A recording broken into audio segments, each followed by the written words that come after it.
বেঙ্গালুরুর অবকাঠামো সংকট ইস্যুতে কংগ্রেসকে আক্রমণ মোদির। বেঙ্গালুরুর অবকাঠামোগত সংকটের জন্য কংগ্রেসের অব্যবস্থাপনাকে দায়ী করলেন প্রধানমন্ত্রী নরেন্দ্র মোদি। শনিবার বেঙ্গালুরুরে এক সমাবেশে তিনি এ মন্তব্য করেন। জল সংকটের কথা উল্লেখ করে মোদি বলেন, কর্ণাটকের কংগ্রেস সরকার প্রযুক্তির শহরকে একটি ট্যাঙ্কার শহরে পরিণত করেছে। শহরটিকে ট্যাঙ্কার মাফিয়াদের কাছে ছেড়ে দেওয়া হয়েছে।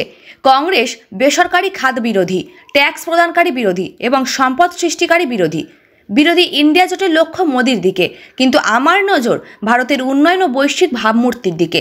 লোকসভা নির্বাচনে দক্ষিণ ও মধ্য বেঙ্গালুরু আসন থেকে বিজেপি প্রার্থী হয়েছেন বর্তমান এমপি তেজস্বী সূর্য ও পিসি মোহন, আর উত্তর বেঙ্গালুরুর প্রার্থী কেন্দ্রীয় মন্ত্রী শোভা করন্দালাজে।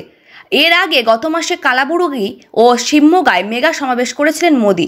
14 এপ্রিল তিনি মাইসুরতে একটি সমাবেশে বক্তৃতা করেছেন। এবার কর্ণাটকে ভোট হবে 2 দফায়, প্রথমটি 26 এপ্রিল ও দ্বিতীয়টি 7ই মে।